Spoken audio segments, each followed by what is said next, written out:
Hello everyone, welcome to the YouTube channel of EduMantra Commerce. This is Disha Gupta and today we'll be solving the official sample paper given by CBSE. Okay, ये business studies के लिए है. Okay, economics के लिए हम बाद में करेंगे. ठीक है, so start करते हैं. इसमें मैं आपको आज की वीडियो में सारे क्वेश्चन सॉल्व करके बताऊंगी. भले आपके पास एग्जाम में ऑप्शंस होगा, ठीक है, कि आप 10-12 में से 10 सॉल्व करो, देन नेक्स्ट सेक्शन में 12 में से 10 करो, फिर ऐसे ऑप्शंस आपके पास हैं, बट हम यहाँ पर सारे क्वेश्चन सॉल्व करेंगे. ठीक है, आपको एक्सप्लेन भी करूंगी, सॉल्व भी करूंगी. ठीक है, तो उसके बाद आपको कोई डाउट हो तो आप कमेंट सेक्शन में उसे डाल देना. ठीक है, तो स्टार्ट करते हैं. पहले जो जनरल इंस्ट्रक्शंस आपके सैंपल पेपर में दिए हैं वो मैं आपको बता देती हूँ. ठीक है, क्योंकि आप एग्जाम में टाइम वेस्ट करके सारे क्वेश्चन सॉल्व करने के पीछे भागोगे तो आपका ही टाइम वेस्ट होगा और आपके ही मार्क्स जाएंगे. ठीक है, तो जो इंस्ट्रक्शन दिए हैं उन्हें स्किप नहीं करना है, एक बार पढ़ लेते हैं. ठीक है, the question paper contain 3 sections, 3 sections है, A, B and C. Okay, section A has 24 questions. Attempt any 20 question. Section A में 24 questions है, आपको उसमें से कोई 20 अटेम्प्ट करना है. Then section B has 24 questions. Attempt any 20 questions. Then section C has 12 questions. Attempt any 10 questions. ठीक है, all questions carry equal marks. हर सेक्शन में सारे जो आप आंसर करोगे उन सबको आपको इक्वल मार्क्स मिलेंगे. ठीक है, कोई ज्यादा मार्क्स या ज्यादा बड़ा है तो उसके और ज्यादा मार्क्स मिलेंगे, ऐसा कुछ भी नहीं है. ठीक है, then there is no negative marking, मतलब आपने कुछ गलत कर दिया तो उसके मार्क्स माइनस नहीं होने वाले. ठीक है, तो ये अच्छा पॉइंट है. एंड बाकी आपको याद रखना है, ज्यादा क्वेश्चन सॉल्व करके आपको ऐसा लगेगा ज्यादा मार्क्स मिलने वाले हैं, ऐसा नहीं होगा. ठीक है, जितना दिया है उतना ही सॉल्व करना. सो सेक्शन ए से स्टार्ट करते हैं. फर्स्ट क्वेश्चन है, what distinguish a successful manager from a less successful one is the ability to put the principles into practice. ठीक है, अब आपको ये लाइन पढ़ के ये सोचना है कि ये मैनेजमेंट का कौन सा नेचर दिखाता है. ठीक है, कौन सा एस्पेक्ट है मैनेजमेंट का. 3 एस्पेक्ट्स है total, art, science and profession. तो ये देख के आपको बताना है, सबको क्या ढूंढना है, एक कीवर्ड ढूंढना है जिससे आप क्या कर सको, डिटरमाइन कर सको कि तीनों में से कौन सा नेचर है. तो क्या लिखा है, ability to put the principles into practice, मतलब हम कुछ सीखते हैं फिर उसको अपने हिसाब से मॉडिफाई करके यूज करते हैं. ये किस चीज में होता है, प्रोफेशन में नहीं होता. प्रोफेशन में वही करना होता है जो हमने सीखा होता है. साइंस में भी हम बनाए हुए प्रिंसिपल्स को चेंज नहीं कर सकते. ठीक है, H2O वाटर है तो वही रखना पड़ेगा. क्या बचा, आर्ट्स बचा. ठीक है, उसमें जो भी आप सीखते हो वो आप क्या कर सकते हो, अपने हिसाब से अपनी क्रिएटिविटी और इनोवेशन के हिसाब से उसे मॉडिफाई करके यूज कर सकते हो. तो क्या होगा answer, management as an art. Okay, next, Dash provides a rational approach for setting objectives and developing appropriate course of action for achieving predetermined objectives. ठीक है, अब आपको इस क्वेश्चन में भी कीवर्ड ढूंढना है जिससे आप क्या कर सको, डायरेक्टिंग, स्टाफिंग, प्लानिंग, कंट्रोलिंग में से कुछ चूज कर सको. ये सब क्या है, प्रोसेस ऑफ मैनेजमेंट. ठीक है, तो यहाँ पर देखो लास्ट टाइम क्या लिखा है, courses, appropriate courses of action for achieving predetermined objectives. predetermined मतलब आपने पहले से डिसाइड कर लिया था कि आपके ऑब्जेक्टिव क्या होंगे. इनमें से कौन से फंक्शन में हम ये देखते हैं कि हम पहले से प्रीडिटरमाइन कर लेते हैं अपने ऑब्जेक्टिव्स या गोल्स को, प्लानिंग में. राइट, प्लानिंग हमारा फर्स्ट प्रोसेस है जिसमें हम सब कुछ क्या करते हैं, मैनेजमेंट के लिए स्टार्ट करते हैं. ठीक है, तो आंसर क्या होगा, planning. Next, marketing mix is the set of dash that the firm uses to pursue its marketing objectives in the target market. So, हमें बताना है कि मार्केटिंग मिक्स क्या यूज करता है अपने टारगेट मार्केट को अप्रोच करने के लिए. ठीक है, तो क्या हो सकता है, production tool, promotional tool, marketing tool या सेलिंग टूल. ये मार्केटिंग मिक्स है. ठीक है, अगर आपने मार्केटिंग मिक्स का मीनिंग पढ़ा होगा तो उसमें हमको एक टर्म दिया होता है, मार्केटिंग टूल्स. तो आंसर क्या होगा, marketing tools. Okay, next, which level of management is responsible for the welfare and survival of organization. तो अगर आपने मैनेजमेंट के 3 लेवल पढ़े, top, middle and lower level, और उन सबके फंक्शंस पढ़े कि किसका क्या काम होता है. ठीक है, तो आपको ये आंसर एकदम से आ जाएगा. कौन रिस्पॉन्सिबल होता है ऑर्गेनाइजेशन के सर्वाइवल, ग्रोथ, प्लानिंग, मैनेजमेंट के लिए, टॉप लेवल मैनेजमेंट. ठीक है, तो आंसर क्या होगा, टॉप लेवल मैनेजमेंट. नेक्स्ट है, name the principle of management given bye Fayol. Okay, ध्यान देना, गिवन बाय फ्योल. फ्योल ने 14 प्रिंसिपल्स दिए हैं. ठीक है, then Name the principle of management given by Fayol, which when applied would mean that the workers and management both honor their commitments without any prejudice towards one another. मतलब एक दूसरे के काम को ऑनर करते हैं, सम्मान करते हैं और एक दूसरे के प्रति क्या करते हैं, कोई गलत भावना को नहीं रखते। ठीक है, तो आपको बताना है इनमें से कौन सा ऑप्शन है। फर्स्ट आपके दिमाग में सारे ऑप्शंस के मीनिंग आएंगे, ऑटोमेटिक आ जाएंगे अगर आपने पढ़ा होगा। तो आपको मेंटल रिवॉल्यूशन लग रहा होगा, क्योंकि मेंटल रिवॉल्यूशन के अंदर यही था, हमें क्या करना है, मैनेजमेंट को वर्कर्स पे और वर्कर्स को मैनेजमेंट पे इल्जाम नहीं लगाना है। तो आपके दिमाग में ऐसा आएगा कि मेंटल रिवॉल्यूशन है और इजी लगेगा, मेंटल रिवॉल्यूशन टिक कर दोगे, बट नहीं। ठीक है, मेंटल रिवॉल्यूशन नहीं है। क्यों? क्योंकि मेंटल रिवॉल्यूशन तो साइंटिफिक टेक्निक है, राइट। हमें तो फ्योल के प्रिंसिपल चाहिए, 100 वाले 14 प्रिंसिपल्स लिखे हैं, ठीक है, और टेलर ने बाकी साइंटिफिक टेक्निक्स और साइंटिफिक प्रिंसिपल्स लिखे हैं। तो फ्योल ने इसके लिए कौन सा वाला बताया होगा? मेंटल रिवॉल्यूशन नहीं हो सकता। रेम्यूनरेशन टू एम्प्लॉयज, स्केलार्सन या डिसिप्लिन में से बताना है। स्केलार्सन नहीं हो सकता, रेम्यूनरेशन की तो बात ही नहीं आई, तो वो भी नहीं हो सकता। क्या बचा आपका आंसर? डिसिप्लिन। ठीक है, तो आपका आंसर होगा डिसिप्लिन। ये भी एक तरह का डिसिप्लिन है कि हम एक दूसरे के काम को रिस्पेक्ट करते हैं। ठीक है, नेक्स्ट, अ ब्रांड और part of brand that is given legal protection is called.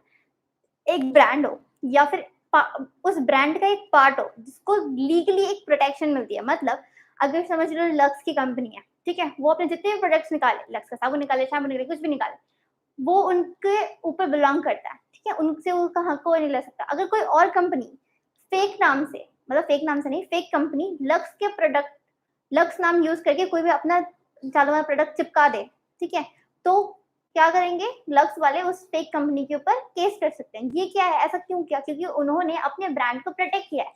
किस चीज से ब्रांड प्रोटेक्ट हो सकते हैं? ब्रांड मार्क, ट्रेडमार्क, ब्रांड या ब्रांड नेम। आपने अगर पढ़ा है तो आपको पता होगा आंसर क्या है, ट्रेडमार्क। ठीक है, टीएम लिखा होता है नोटबुक्स पे भी देखोगे, जैसे क्लासमेट की नोटबुक, तो क्लासमेट के बाद लिखा होता है ऊपर छोटा सा टीएम। वो क्या डिनोट करता है कि क्लासमेट जो कंपनी है वो उन्होंने अपने लिए ट्रेडमार्क परचेज कर लिया। मतलब उस नाम की कंपनी अगर दूसरी खुलती है तो वो इलीगल होगी। ठीक है, तो इस तरह से उन्हें क्या मिलता है, एक लीगल प्रोटेक्शन मिल जाता है उनके ब्रांड को या उनके ब्रांड के एक पार्ट को with trademark. Next, identify the dimension of the characteristic of management. ठीक है, एक डायमेंशन हमें पता करना है मैनेजमेंट के कैरेक्टरिस्टिक का। It is multi dimensional. ठीक है, एक आपने पढ़ा होगा क्या होता है मैनेजमेंट, मैनेजमेंट मल्टी डायमेंशनल होता है, उसके अंदर भी 3 आते हैं। ठीक है, which specifies that the task of management is to make strengths of human resources effective and their weaknesses irrelevant towards achieving the organization's objective। मतलब ऐसा जो मल्टी डायमेंशनल ऑब्जेक्टिव है, ठीक है, उसके अंदर भी 3 चीजें आती हैं।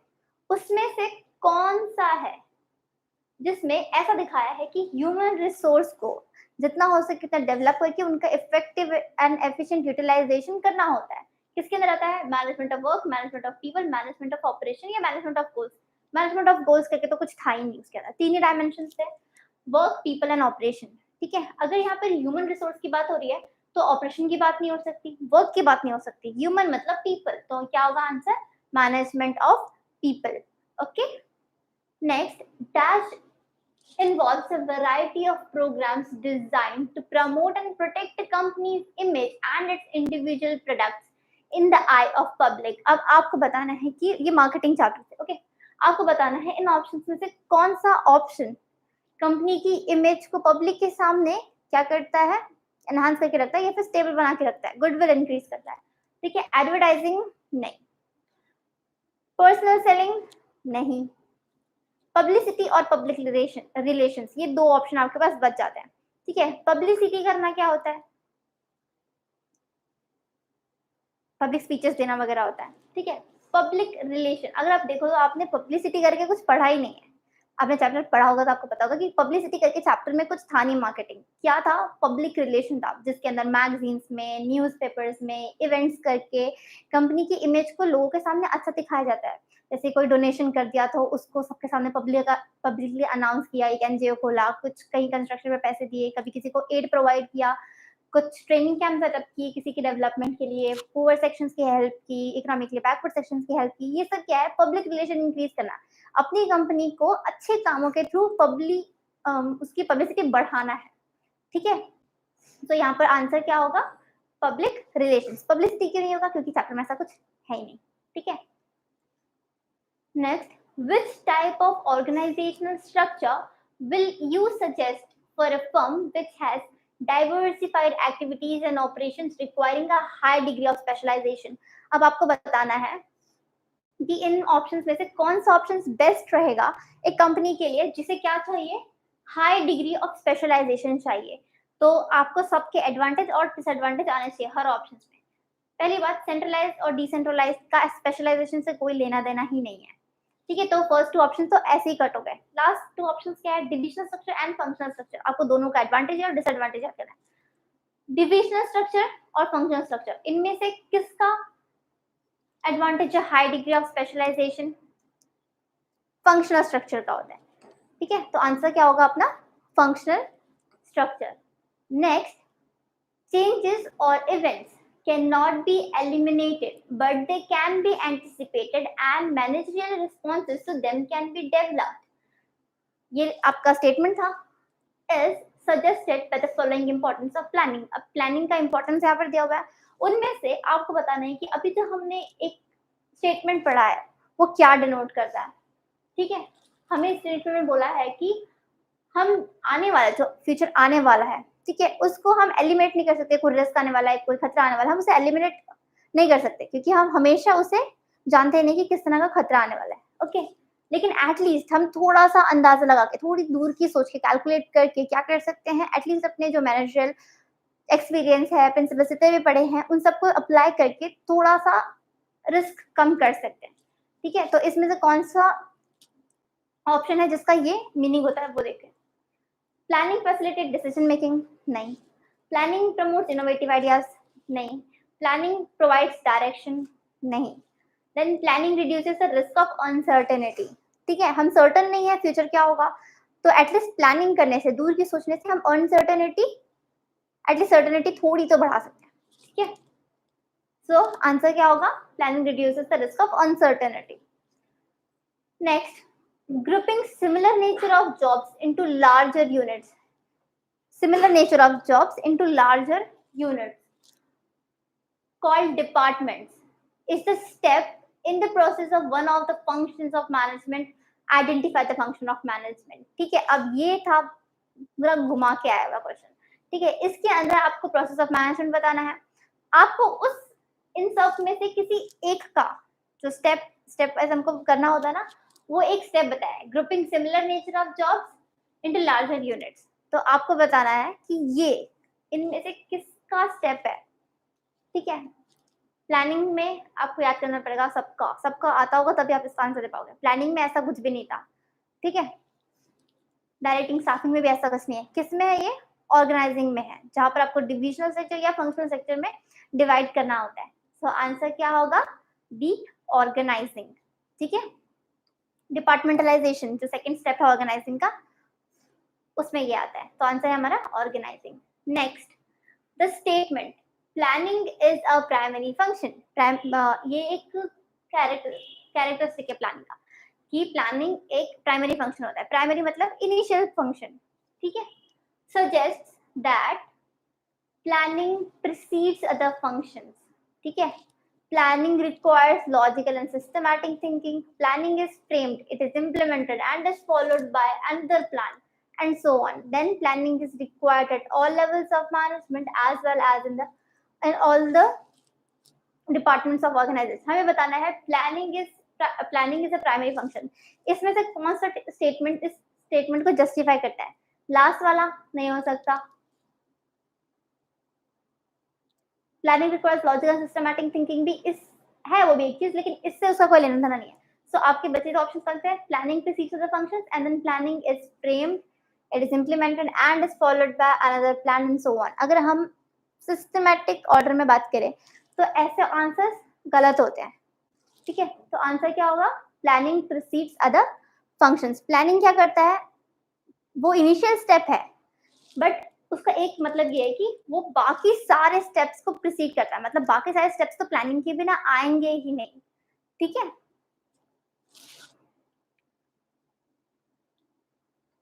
Next, a major decision area under one of the functions of marketing is the decision regarding marketing intermediaries to be used. Name the function. ठीक है, इस स्टेटमेंट में क्या बोला है, हमें बताना है मार्केटिंग इंटरमीडिएरीज कौन होते हैं, मतलब कब हमें मार्केट इंटरमीडिएरीज का यूज करना पड़ता है. Physical distribution, gathering analysing market information, promotion and transportation. कब आपको एक मिडिलमैन की जरूरत पड़ती है, अगर आपने चैप्टर पढ़ा है 11 चैप्टर तो आपको पता चलेगा. जब हमें सामान बेचना होता है, ठीक है, तो क्या होता है, जो मैन्युफैक्चरर होता है वो होलसेलर को देता है, होलसेलर रिटेलर को देता है और रिटेलर कस्टमर तक पहुंचाता है. इसका मतलब हमारा मिडिलमैन हमें कहाँ चाहिए, at the time of physical distribution. ठीक है, जब गुड्स को एक्चुअली कस्टमर तक पहुंचाने की बात आती है तब हमें इंटरमीडिएरीज की जरूरत होती है. तो हमारा आंसर क्या होगा, physical distribution. Okay, next, the nature of the relationship of our country with foreign countries. ठीक है, ये आपका स्टेटमेंट है. is a major element of which of the following components of business environment. ये आपके थर्ड चैप्टर से है. ठीक है, तो हमारी कंट्री का रिलेशन दूसरी कंट्री से रिलेशन अच्छा रखना, ठीक है, या किसी और भी कंट्री का आपस में रिलेशन अच्छा रखना, ये कौन सा एनवायरमेंट है बिजनेस एनवायरमेंट के हिसाब से, social environment, legal environment, political environment and economic environment. तो एक कंट्री का दूसरी कंट्री से रिलेशन अच्छा होना क्या होता है, political environment. Okay, next, which of the following statement is incorrect. अब आपको पता है ये है एक नेगेटिव क्वेश्चन, अब आपको बताना है इसमें से कौन सा सही नहीं है. तो आप पढ़ते जाओ, आपको जो सही नहीं लगेगा वही आंसर होगा. ठीक है, marketing is a social process, then focus of the marketing activities is on customer needs. ये तो ट्रू लग रहा है. Then marketing is merely a post production activity. Marketing mix is a wider term than product mix. Of course marketing mix एक बड़ा term है और product mix marketing mix का एक छोटा सा पार्ट है. ठीक है, अपने 4 पीस मार्केटिंग मिक्स के अंदर आते हैं, price, place, promotion and product. ठीक है, ये तो उसके अंदर आते हैं. मतलब मार्केटिंग मिक्स क्या है, एक वाइडर स्कोप है. सो लास्ट वाला नहीं हो सकता. मार्केटिंग सोशल प्रोसेस होता है, ये भी नहीं हो सकता. ये भी ट्रू है, ये ट्रू है. Focus of marketing activities consumer की नीड्स पे होता है, तो ये भी ट्रू है. Then marketing is merely a post production activity. ठीक है, ये गलत है. वो सिर्फ एक पोस्ट प्रोडक्शन एक्टिविटी नहीं है. मार्केटिंग प्रोडक्शन के बाद स्टार्ट नहीं होता, प्रोडक्शन के पहले स्टार्ट होता है. ठीक है, पूरी प्लानिंग से लेके उसके फिजिकल डिस्ट्रीब्यूशन तक सारी चीजें क्या होती है, मार्केटिंग के अंदर आती है. तो हमारा आंसर क्या होगा, ये गलत है स्टेटमेंट. इनकरेक्ट ढूंढना था, हमने इनकरेक्ट ढूंढ लिया. Marketing is merely a post production activity. Next, planning is closely connected with dash and dash. Planning किस चीज से क्लोजली कनेक्टेड है, responsibility and accountability, delegation and decentralisation, stability and security and creativity and innovation. आपको बताना है इसमें से कौन सा है. रिस्पॉन्सिबिलिटी, अकाउंटेबिलिटी इसमें है ही नहीं, वो सब ऑर्गेनाइजिंग चैप्टर में. डेलीगेशन, डिसेंट्रलाइजेशन ऑर्गेनाइजिंग चैप्टर में. स्टेबिलिटी एंड सिक्योरिटी और क्रिएटिविटी और इनोवेशन ये दोनों भी प्लानिंग चैप्टर से आते हैं. पर इसमें कौन सा ज्यादा सुटेबल है, क्लोजली कौन ज्यादा रिलेटेड है. प्लानिंग हमारी क्रिएटिविटी और इनोवेशन पे ज्यादा डिपेंड करती है, स्टेबिलिटी एंड सिक्योरिटी से ज्यादा. तो आंसर होगा creativity and innovation. Next, dash is an important function of marketing. ठीक है, एक इम्पॉर्टेंट फंक्शन है मार्केटिंग का, which is important not only for protection of the product but also serves as a promotional tool. ठीक है, एक ऐसी चीज मार्केटिंग में जब हम यूज करते हैं जो ना केवल हमारे प्रोडक्ट को सेफ्टी प्रोवाइड करती है, साथ ही साथ वो क्या करती है, सेल्फ एडवर्टाइजमेंट भी करती है. ठीक है, तो आंसर क्या होगा, grading, labelling, packaging, branding. Answer क्या होगा, पैकेजिंग. ठीक है, जिस तरह से प्रोडक्ट पैकेट के अंदर रहता है, उसके अट्रैक्टिव कलर होते हैं, एक मस्त लोगो होता है, कंपनी का नाम लिखा होता है. सो क्या होता है, हमें वो खुद ही अट्रैक्ट करता है. ठीक है, कभी कभी हम किसी, जैसे आप कोई कुरकुरे खाने जा रहे हो, ठीक है, अब वो कुरकुरे खाना है बट बहुत सारे फ्लेवर्स हैं, आपको नया फ्लेवर ट्राई करने में भी ज्यादा हेजिटेशन नहीं होगा. क्यों नहीं होगा, बिकॉज उस ब्रांड पे भरोसा है. तो उस ब्रांड ने, उस पैकेजिंग ने क्या किया, खुद ही आपको अट्रैक्ट कर लिया अपने तरफ. ठीक है, मतलब किसी को बोलना भी नहीं पड़ा, ट्राई करके देखो, आपका मन खुद करेगा. ठीक है, तो पैकेजिंग प्रोडक्ट को क्या करता है, सेफ्टी पे प्रोवाइड करता है, साथ ही साथ वो प्रमोशन में भी हेल्प करता है. तो आंसर पैकेजिंग था. Next, as a part of regulations to be followed by advertisers, the advertisement for a new brand of baby food is for infants, provides important information for potential buyers that it is.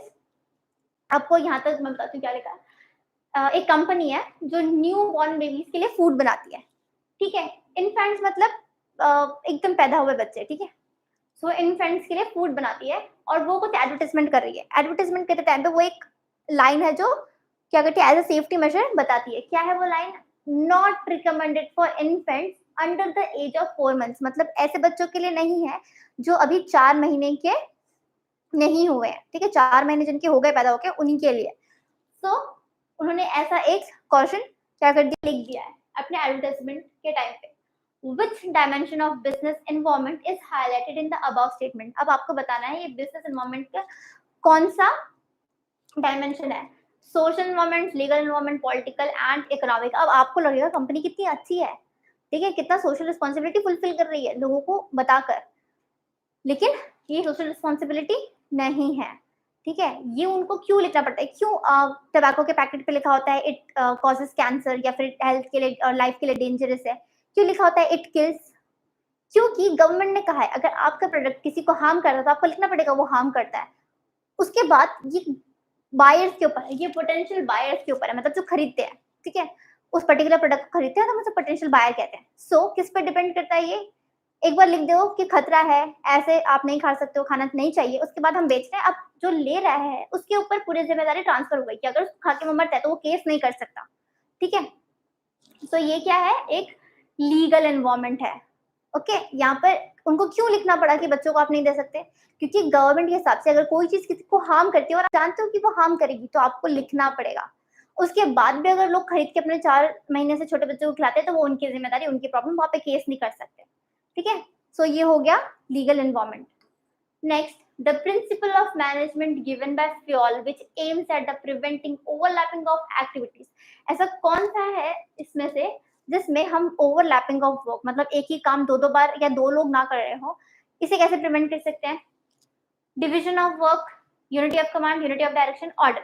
Order नहीं है, unity of direction भी नहीं है, unity of command भी नहीं है, division of work है, काम को बांट देना, ठीक है, ताकि 2 लोग सेम ही काम करके टाइम वेस्ट ना कर रहे हो। आंसर क्या होगा? Sorry, division of work. Next, dash ensures that the subordinate performs tasks on behalf of the manager, thereby reducing his workload and providing him with more time to concentrate on important matters।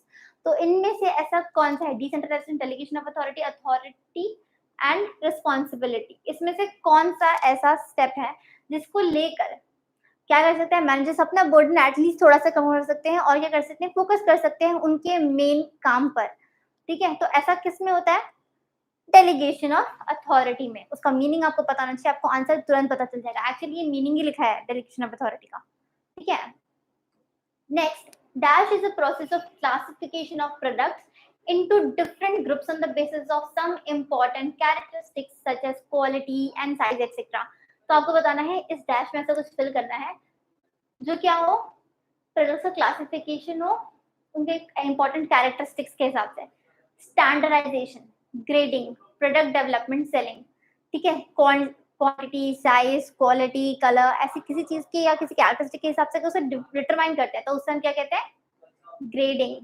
Okay, next, the sum total of all individuals, institutions and other forces that are outside the control of a business enterprise but that may affect its performance is known as। मतलब ऐसी चीजें, ऐसे factors जो business के control के बाहर है पर क्या होगा, और वो जो भी एक्टिविटीज है वो बिजनेस को क्या करेंगी, एटलीस्ट इफेक्ट तो करेंगी ही करेंगी। सो ऐसा कौन सा एनवायरमेंट है इसमें से? Business environment, social environment, political environment, economic environment. तो आंसर क्या होगा? अभी आपको बहुत कंफ्यूजन होगा कि इसमें से कौन सा हो सकता है, कि आपको लगेगा सोशल एनवायरमेंट, पॉलिटिकल, इकोनॉमिक, ये तीनों एनवायरमेंट एक्चुअली बिजनेस को अफेक्ट करती हैं और ये बिजनेस के कंट्रोल के बाहर होती हैं, ठीक है। ये स्पेसिफिक एनवायरमेंट है ना कि जनरल एनवायरमेंट। तो ये तीनों ही ऑप्शन है करेक्ट, और यहाँ पर ऐसा ऑप्शन नहीं है ऑल ऑफ द अबव। तो आपका आंसर क्या है? बिजनेस एनवायरमेंट, क्योंकि बिजनेस एनवायरमेंट के अंदर तो सारे एनवायरमेंट आते हैं, ठीक है। तो आंसर क्या हो गया? Business environment. Next, name the concept that refers to the number of subordinates that can be effectively managed by a superior and determines the number of levels of management in the organization। अब आपको बताना है कि एक manager कितने employees को अपने अंदर काम में ला सकता है। ये अगेन एक इसमें से किसी चीज का मीनिंग है, डायरेक्ट मीनिंग बता रही हूँ, मैं आपको बोल रही हूँ कि ये मीनिंग ही है। बस आपको याद करना है किसका, organisation structure, span of management, hierarchy of authority या डेलीगेशन ऑफ अथॉरिटी। बहुत ईजी है, मैं तो देखा है कि हर बार क्वेश्चन आता है स्पैन ऑफ मैनेजमेंट। ठीक है, जब मैंने एग्जाम दिया था तभी भी आया था स्पैन ऑफ मैनेजमेंट। ठीक है, so span of management answer है। Next, Taylor believed that there was only one best method. किसने बोला, ये ध्यान रखना। ठीक है, फॉलर और टेलर है, सो आपको ध्यान रखना है कौन बोल रहा है, तो नहीं तो आप गलत आंसर टिक कर दोगे। ठीक है, तो टेलर बिलीव्ड, टेलर ने क्या किया है, साइंटिफिक टेक्निक्स दिए और साइंटिफिक प्रिंसिपल दिए हैं। तो Taylor believe that there was one only one best method to maximise efficiency. उनके हिसाब से एक ही मेथड है जो एफिशिएंसी को एनहांस करता है। This method can be developed through study and analysis. उनके हिसाब से ऐसा मेथड कब क्रिएट हो सकता है, जब हम क्या करें, स्टडी करें और एनालाइज कर सकें। Identify the principle. ठीक है, अगेन साइंटिफिक टेक्निक है और साइंटिफिक प्रिंसिपल है, आपको यहाँ साइंटिफिक प्रिंसिपल बताने हैं। बीइंग डिस्कस्ड अबाउट, इस स्टेटमेंट में कौन सा प्रिंसिपल यूज हुआ है। ठीक है, वो भी scientific principle. Harmony not discord, science that rule of thumb, development of each and every person to his or her greatest efficiency and prosperity, cooperation not individualism। इस हिसाब से हमें क्या करना पड़ता है, स्टडी एनालाइज करना पड़ता है।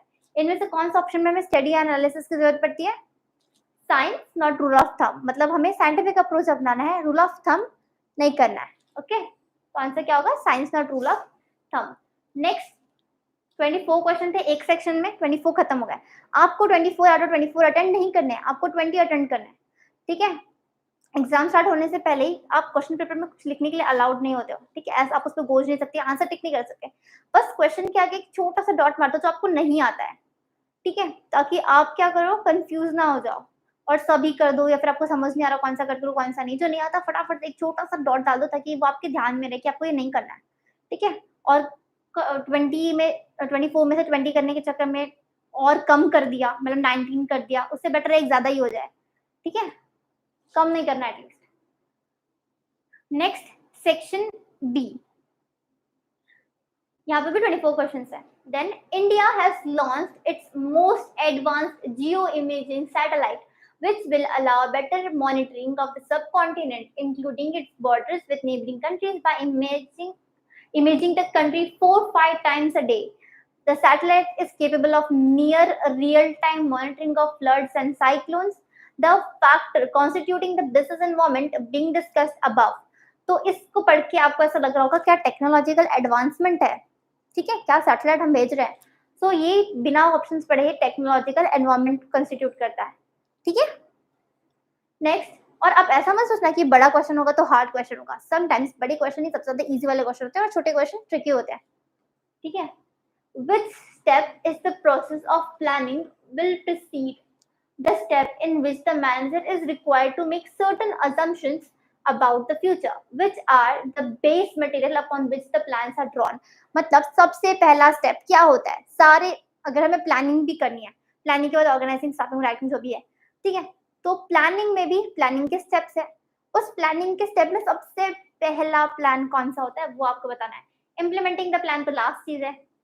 आइडेंटिफाइंग अल्टरनेटिव कोर्सेज भी बीच में आता है। Setting objective, selecting an alternative. क्या है आंसर, सेटिंग ऑब्जेक्टिव्स, क्योंकि हमारे प्लान का भी सबसे पहला प्लान क्या होता है, ऑब्जेक्टिव्स को सेट करना।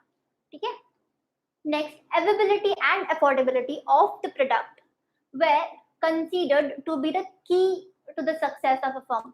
मतलब फर्म को अगर सक्सेसफुल होना है तो उसके प्रोडक्ट अवेलेबल होने चाहिए और अफोर्डेबल होने चाहिए। अफोर्डेबल मतलब उनका प्राइस होना चाहिए कि जो पोटेंशियल बायर्स है वो खरीद सके, एंड खरीद भी सके, साथ ही साथ वो मार्केट में अवेलेबल भी हो। तो ये एक ट्रेडिशनल अप्रोच है।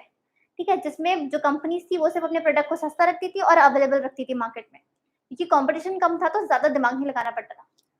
Identify the concept of marketing management highlighted in this statement. अब हमें बताना है इसमें कौन सा मार्केटिंग मैनेजमेंट कंसेप्ट है।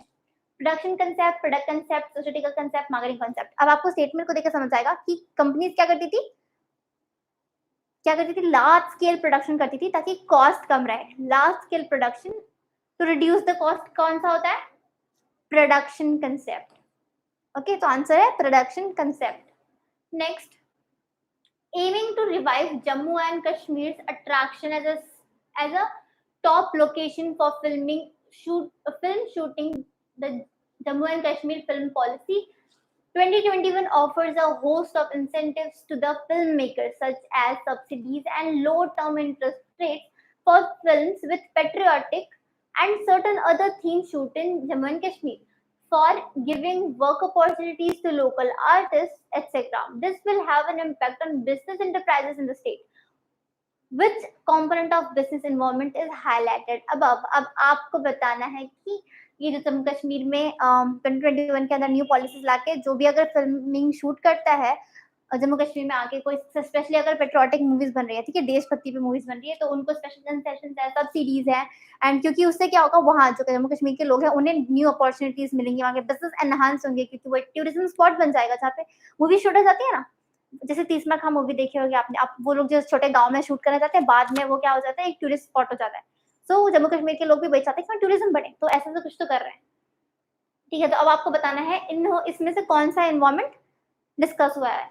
Specific and general forces, technological environment तो नहीं है, ये भी नहीं है, टोटलिटी ऑफ एक्सटर्नल फोर्सेस भी नहीं है, सीधा साधा आंसर दिया इकोनॉमिक एनवायरमेंट, ठीक है, बिकॉज वहां की क्या होगा, बिजनेस के ग्रोथ की बात हो रही है, बिजनेस के ग्रोथ, जीडीपी, देश का ग्रोथ, सब इकोनॉमिक एनवायरमेंट कॉन्स्टिट्यूट करता है, ठीक है। Next, the topper group is looking to make a foray into manufacturing of semiconductors, and it has set up a business to seize the business opportunity and add to its prospectus in the long run. The company has already pivoted into a number of new projects like electronics, 5G network equipment, as well as semiconductors. Which economic objective of management does the business seek to fulfill? अब आपको ऐसे बहुत सारे words होंगे जो समझ नहीं आ रहे होंगे, ठीक है, तो आपको ऐसा नहीं सोचना है कि मुझे इसका मतलब समझ नहीं आ रहा तो मैं आंसर कैसे करूं, आपको बस कीवर्ड्स ढूंढने हैं।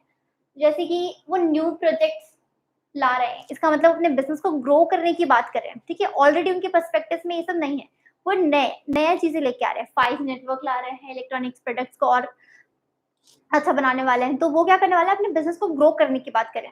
तो इसमें से कौन सा ऑब्जेक्टिव फुलफिल होगा, सर्वाइवल, ग्रोथ, प्रॉफिट, एफिशिएंसी।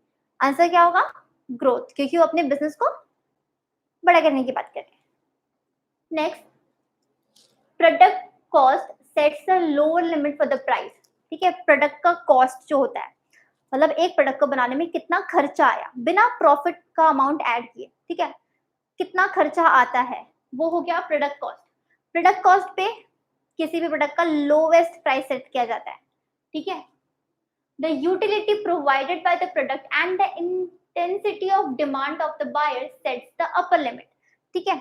अगर वो कोई भी प्रोडक्ट है जो बहुत सस्ते में बन गया, उसके मार्केट में डिमांड बहुत ज्यादा है और कोई ऐसा मेरा कॉम्पिटिटर भी है नहीं जो मुझे टक्कर दे सकता, तो मैं अपने प्रोडक्ट के प्राइस को क्या कर सकती हूँ, बढ़ा सकती हूँ, इवन आफ्टर कि उसका कॉस्ट कम था, मतलब उसे बनाने में खर्चा कम लगा, लेकिन डिमांड ज्यादा है और क्या होगा, मुझे नुकसान नहीं होगा लॉन्ग रन में, तो मैंने उसके प्राइस को बढ़ा दिया, okay.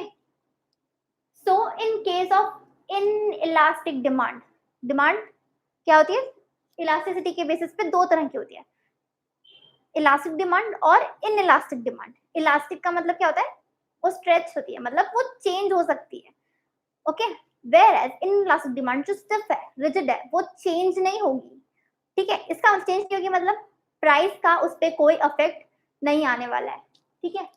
So in case inelastic demand, मतलब जो भी ये प्रोडक्ट जो भी ये कंपनी प्रोडक्ट बना रही है उसकी डिमांड मार्केट में इन इलास्टिक है, कभी चेंज नहीं होती।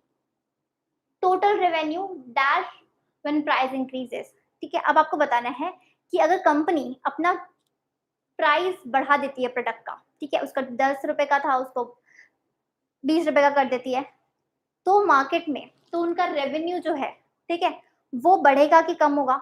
आपको बस ये देखना है कि डिमांड किस तरह की थी, ये इकोनॉमिक्स आ गया बीच में, ठीक है। इनइलास्टिक थी मतलब प्राइस बढ़े या प्राइस कम हो, प्रोडक्ट का डिमांड चेंज नहीं होने वाला। तो अगर प्राइस बढ़ गया है, ठीक है, प्राइस बढ़ गया है, उसके बाद भी डिमांड नहीं कम हुई, यानी कि कंपनी का प्रॉफिट हुआ, यानी कि रेवेन्यू विल राइज, ठीक है। Next, a manager is a conscious in a conscious manner has to ensure that even where number of a department willingly cooperate, coordination gives direction to the willing spirit. The characteristic of coordination being highlighted above is, अब आपको बताना है ये जो लिखा है वो इसमें से कोऑर्डिनेशन का कौन सा कैरेक्टरिस्टिक दिखाता है? ये आपके फर्स्ट चैप्टर के लास्ट कोऑर्डिनेशन टॉपिक से है, ठीक है। अब अबव स्टेटमेंट क्या दिखाता है? Coordination is responsibility of all managers, coordination is a deliberate function, coordination integrates group effort, coordination is a continuous process. तो अगर आप देखो तो क्या लिखा है? Department willingly corporate and coordination, वो लोग क्या करते हैं? विलिंगली करते हैं, जानबूझ के करते हैं। जैसे क्लास में आपको बहुत लोगों के साथ रहने का मन नहीं करता होगा, रहना पड़ता है, अच्छे से बात करना पड़ता है, ठीक है। तो ये क्या है? एक डेलिबरेट फंक्शन है, ना चाहते हुए या चाहते हुए जो भी आपको क्या करना पड़ेगा, करना ही पड़ेगा। तो coordination is a deliberate function. Next, for the following two statements choose the correct option. अब ऐसी तरह के क्वेश्चंस आपके लिए न्यू हैं, ठीक है। एमसीक्यूज मोस्ट ऑफ ऐसे फॉर्मेट में आते थे, बट अभी एमसीक्यू के फॉर्मेट्स भी बहुत ज्यादा चेंज हो गए हैं। यहाँ पर दो स्टेटमेंट्स लिखे हैं, ठीक है। फर्स्ट स्टेटमेंट है accountability can be delegated, accountability को आप डेलीगेट कर सकते हो। देन सेकंड स्टेटमेंट बोलता है responsibility can be delegated completely, और रिस्पॉन्सिबिलिटी भी पूरी तरह आप डेलीगेट कर सकते हो। ये दो स्टेटमेंट्स है, ठीक है। ट्रू या फॉल्स ऐसा कुछ नहीं लिखा है, बस स्टेटमेंट दिया है। Choose the correct option from the options given below. अब इन दोनों को लेकर कुछ ऑप्शंस दिए हुए हैं और आपको आंसर बताना है। First statement is correct and second is wrong, second statement is correct and first is wrong, both statements are correct, both statements are incorrect. तो इस ऑप्शन को जोड़ो, बस आप अपने दिल को बताओ कि सही है कि नहीं। अकाउंटेबिलिटी डेलीगेट कर सकते हैं क्या? नहीं। अगर आपने चैप्टर पढ़ा है आपको पता होगा। आप अथॉरिटी डेलीगेट कर सकते हो, रिस्पॉन्सिबिलिटी डेलीगेट कर सकते हो, अकाउंटेबिलिटी डेलीगेट होती ही नहीं है। तो फर्स्ट स्टेटमेंट तो गलत है। Second statement responsibility can be delegated, अगर ये वर्ड कंप्लीटली नहीं होता तो ये स्टेटमेंट सही था, लेकिन रिस्पॉन्सिबिलिटी भी पूरी तरह डेलीगेट नहीं की जा सकती। So first statement is wrong and second statement is also wrong, so both the statements are incorrect, ठीक है। Next, the CEO of Radhe Cycle Private Limited, Mr. Kumar, wants to get maximum output from the employees at a competitive cost. ठीक है, competitive cost मतलब जितना बाकी cycles की production companies खर्चा करती है, वो अपनी कंपनी में उतना ही खर्चा करके एम्प्लॉयज का मैक्सिमम यूटिलाइजेशन करना चाहते हैं, ठीक है। On the other hand, Ramakant, an employee of the company, wants to get the maximum salary while working the least. मतलब उसे वो क्या है, वो आलसी इंसान है, वो सबसे कम काम करना चाहता है और क्या बहुत ज्यादा पैसे कमाना चाहता है, ठीक है। The principle of management given by Fayol being violated by Ramakant is, तो कंपनी तो अपनी तरफ से पूरा 100% देने को तैयार है, कंपनी पूरा 100% देने को तैयार है, पर रमाकांत उनका जो एम्प्लॉय है वो क्या है, लेजी है। तो वो क्यों कर रहा है फुलफिल, क्या फुलफिल नहीं कर रहा है, ये आपको बताना है। Remuneration, equity, discipline, subordination of individual interest to general interest. Answer क्या होगा? वो अपने पर्सनल इंटरेस्ट को ऑर्गेनाइजेशन का इंटरेस्ट नहीं बना रहा, ठीक है। तो वो क्या वॉयलेट कर रहा है? Subordination of individual interest to general interest, ये प्रिंसिपल वॉयलेट कर रहा है, ठीक है। Next, arrange the following steps in the process of organising in the correct sequence. अभी तो आपको यहाँ पर ऑर्गेनाइजिंग के लिए आया है, आपको एग्जाम में प्लानिंग का आ सकता है, ठीक है, क्योंकि एग्जैक्ट तो हम लोग देंगे नहीं। सो यहाँ पर ऑप्शन दिए हुए हैं, ये ऑप्शन ये नहीं है, आंसर आपको इसमें से कुछ टिक करना है, ये क्वेश्चन का पार्ट है। तो आपको करंट सीक्वेंस में स्टेप्स को लगाना है। फर्स्ट है assignment of duties, departmentalisation, identification and division of work, last है एस्टैब्लिशिंग रिपोर्टिंग रिलेशनशिप। तो 4 ही तो स्टेप है ऑर्गेनाइजिंग में। फर्स्ट क्या करना होता है? Identification and division of work. तो फर्स्ट है identification and division of work. इसमें सी से कौन सा ऑप्शन स्टार्ट होता है? बी और सी वाला, स्टार्टिंग में इसमें सी है, तो इन दोनों में से कोई होगा, फर्स्ट और लास्ट वाला तो गया। सेकंड, एस्टैब्लिशिंग रिपोर्टिंग रिलेशनशिप की बात होता है departmentalisation, then assignment of duties and then establishing reporting relationship, मतलब CBAC, CBAD, सॉरी डी, यहाँ पे भी सी लिखा है, यहाँ पे भी सी, ये डी है, ओके। सो हमारा करेक्ट ऑप्शन क्या होगा? CBAD, okay. तो आपको सीक्वेंस याद होना चाहिए, तो आप आराम से इसको क्या कर लोगे, सॉल्व कर लोगे। Next, the production department at Krishma Limited, a firm manufacturing readymade garments for men, has an objective to increase production by 10%, but the sales department does not approve of the increase in production. ठीक है, वो लोग क्या करना चाहते हैं? Production बढ़ाना चाहते हैं, लेकिन सेल्स डिपार्टमेंट प्रोडक्शन बढ़ाने से मना कर रहा है। Okay, increase in the production till changes are brought about in the product to incorporate latest fashion. These kind of conflicts, मतलब जो सेल्स डिपार्टमेंट है वो उसको पता होगा ना कितना बिक रहा है और कितना मार्केट में नहीं बिक रहा है, तो जिस तरह का प्रोडक्शन हो रहा है वो production latest current market fashion trend के हिसाब पे नहीं है। तो इसका मतलब जब तक वो लोग अपने फैशन को चेंज नहीं करते, वो लोग क्या कर सकते नहीं है, प्रोडक्शन इंक्रीज नहीं कर सकते, ऐसा सेल्स डिपार्टमेंट का कहना है। और प्रोडक्शन डिपार्टमेंट जबरदस्ती सेल इंक्रीज करने की बात कर रहे हैं। तो यहाँ पर क्या देखने मिल रहा है, हमें कंफ्लिक्ट देखने मिल रहा है। These kind of conflicts brings to light the following importance of tools that can help to accomplish the linking of activities of various departments. देखिए, अब आपको बताना है कि जो कॉन्फ्लिक्ट है इनमें से कौन से पॉइंट की वजह से, मतलब इसमें से कौन से पॉइंट का ऐसा एक्सप्लेनेशन है जिससे कॉन्फ्लिक्ट ऑर्गेनाइजेशन में होते हैं। ग्रोथ इन साइज नहीं, functional differentiation, specialisation and efficiency. Growth in size ऐसा तो कुछ है नहीं, एफिशिएंसी भी ऐसा कोई उसके अंदर ऐसी कोई एक्सप्लेनेशन है ही नहीं। दो ही बात है, या तो स्पेशलाइजेशन या फंक्शनल डिफरेंशिएशन। तो अगर कोऑर्डिनेशन आपने पढ़ा होगा टॉपिक अच्छे से तो आपको समझ में आएगा फंक्शनल डिफरेंशिएशन में क्या होता था। को हर कोई अलग अलग फंक्शन परफॉर्म करता है, ठीक है, तो उनको क्या लगता है, उनका ही काम बड़ा लगता है, उनका ही काम उनको भारी लगता है। तो आंसर क्या होगा, फंक्शनल डिफरेंशिएशन। सेल्स डिपार्टमेंट अपना काम करिए, प्रोडक्शन डिपार्टमेंट अपना काम करिए, लेकिन वो एक दूसरे के काम को क्या करते हैं, छोटा मानते हैं, ठीक है, इस वजह से ऐसा हो रहा है। सो फंक्शनल डिफरेंशिएशन आंसर है। Next, planning requires logical and systematic thinking rather than guesswork. Planning क्या है, हमें गेस वर्क नहीं करना है, रूल ऑफ थंब नहीं है, ठीक है, लॉजिकल सिस्टमैटिक थिंकिंग करनी होती है। The feature of planning being referred to in the above statement is, अब इन ऑप्शंस में से कौन सा ऑप्शन ये स्टेटमेंट जस्टिफाई करता है। First, planning is a continuous process, नहीं। प्लानिंग इज फ्यूचरिस्टिक, नहीं। प्लानिंग इज परवेसिव यानी कि यूनिवर्सल, नहीं। Planning is a mental exercise, planning is a mental exercise क्या बताता है हमें कि जब हम प्लानिंग करते हैं तो अपने पूरा 100% दिमाग को यूज करना पड़ता है, ठीक है। तो हमारा आंसर क्या होगा, planning is a mental exercise. Next, Cilio Limited has appointed the former consulting executive of Sri Shakti Limited, रजन भाल, as its vice president। मतलब जो रजन भाल थे वो क्या थे, एग्जीक्यूटिव कंसल्टिंग एग्जीक्यूटिव थे दूसरी कंपनी के, और किसी और कंपनी ने उनको क्या किया है, अपॉइंट किया है vice president. What will be his basic task, तो अब सबसे पहला काम राजन भाल का क्या होगा, to integrate diverse elements and coordinate activities of different departments to carry out plans formulated by top level managers to oversee the efforts of the workforce to help maintain quality of output। अभी वो अभी आए हैं तो आपको ये बताना है कि इनमें से कौन सा काम उन्हें सबसे पहले करना होगा। Help maintain the quality of output, अभी तो वो आए हैं तो वो उनका कोई काम नहीं है ये, ठीक है। वो कौन से लेवल पे बिलोंग करते हैं, वाइस प्रेसिडेंट कौन से लेवल पे होता है, टॉप लेवल मैनेजमेंट में होता है। तो टॉप लेवल मैनेजमेंट का इनमें से कौन सा काम है, आपको बस ये ढूंढना है, ठीक है। Quality of product lower level का काम है, oversee the effect of workforce भी ऑपरेशन लेवल का काम है। To carry out plans formulated by top level managers middle level का काम है, वो वाइस प्रेसिडेंट है, वो टॉप लेवल पे है, तो उनका काम क्या है, कोऑर्डिनेट डिफरेंट एक्टिविटीज डिपार्टमेंट, ये वाला उनका काम होगा, ठीक है। आपको बस ये देखना था कि वो कौन से लेवल पे काम करते हैं ऑर्गेनाइजेशन के। Next, the marketing management philosophy which is based on the premise that any activity which satisfies human needs but does not pay attention to the ethical and ecological aspects of marketing cannot be justified।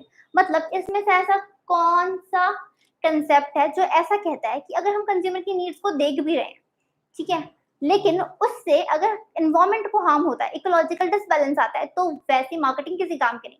For example, alcohol का production होता है, ठीक है, लेकिन उसको पीने से health जाती है, ठीक है। अगर कोई ऐसी जैसे फैक्ट्री सेटअप होती है, ठीक है, अच्छे अच्छे प्रोडक्ट्स बनते हैं लोगों के इस्तेमाल के लिए, बट उस फैक्ट्री से निकलने वाला धुआं हमारे एयर को पोल्यूट करता है, उससे निकलने वाला वेस्टेज सीवेज में जाता है, हमारे वाटर को पोल्यूट करता है, सॉइल पोल्यूट करता है, ठीक है। अगर ऐसी कोई चीज हो रही है जिससे इकोलॉजिकल डिसबैलेंस हो रहा है, तो वो ऐसी मार्केटिंग, ऐसा प्रॉफिट कमा के कोई फायदा नहीं। इनमें से कौन सा कंसेप्ट ये कहता है, marketing, social marketing concept, production concept, product concept, ये दोनों तो है नहीं। मार्केटिंग कंसेप्ट का एक एम है कंज्यूमर नीड्स को 100% सैटिस्फाई करना। सोसाइटिकल मार्केटिंग कंसेप्ट ये नया नया आया हुआ कंसेप्ट है, आंसर क्या होगा, सोसाइटिकल मार्केटिंग कंसेप्ट, ठीक है, बिकॉज वो एनवायरमेंट को भी देख रहा है। अगर एनवायरमेंट वाली बात नहीं आती तो हमारा आंसर मार्केटिंग कंसेप्ट होता। ठीक है। Next, Ravi join a marketing firm as a sales manager. Ravi ने क्या किया है, एक मार्केटिंग फर्म ज्वाइन किया है, वो सेल्स मैनेजर है। Sales manager middle level management होता है, ठीक है।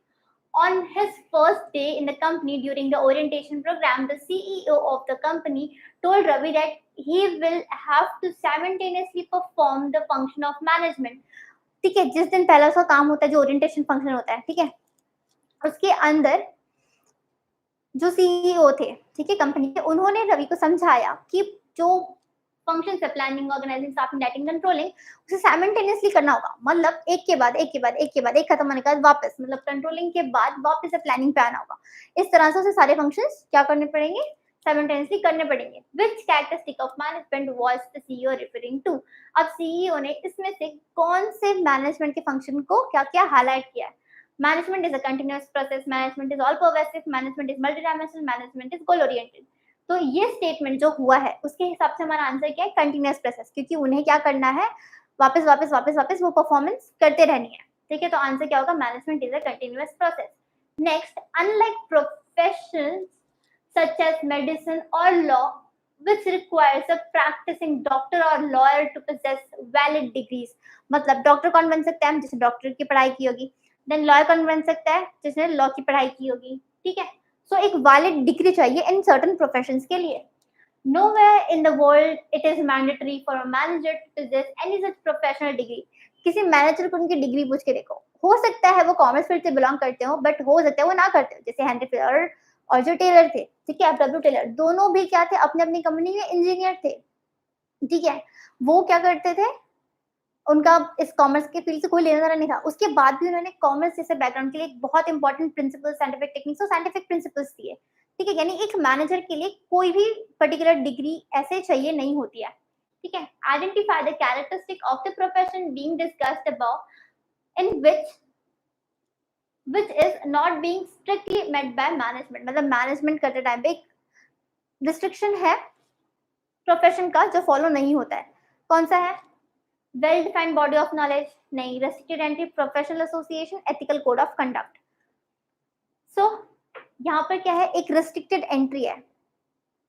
मैनेजमेंट जिसने किया है या फिर जो मैनेजर या फिर किसी के पास वैलिड डिग्री नहीं है, वो कोई प्रोफेशन फॉलो नहीं कर सकता, ना लॉयर का ना डॉक्टर का, ऐसा, ठीक है। उसके लिए एक पर्टिकुलर डिग्री की जरूरत होती है। सो क्या है answer, restricted entry, okay. Next, following a pre decided plan when circumstances have changed may not turn out to be in the organization's interest। मतलब हमने पहले से डिटरमाइन तो कर लिया अपने प्लान को, बट अगर कुछ सर्कमस्टेंसेस चेंज होते हैं, कुछ एक्सटर्नल फोर्सेस का इफेक्ट पड़ता है, तो हो सकता है हमारी इतनी सारी प्लानिंग धरी की धरी रह जाए, ठीक है। The limitation of planning being referred in the above statement is. अब इसमें से कोई तो एक प्लानिंग का लिमिटेशन है, पर इस स्टेटमेंट के हिसाब से कौन सी लिमिटेशन की बात हो रही है, आपको ये बताना है।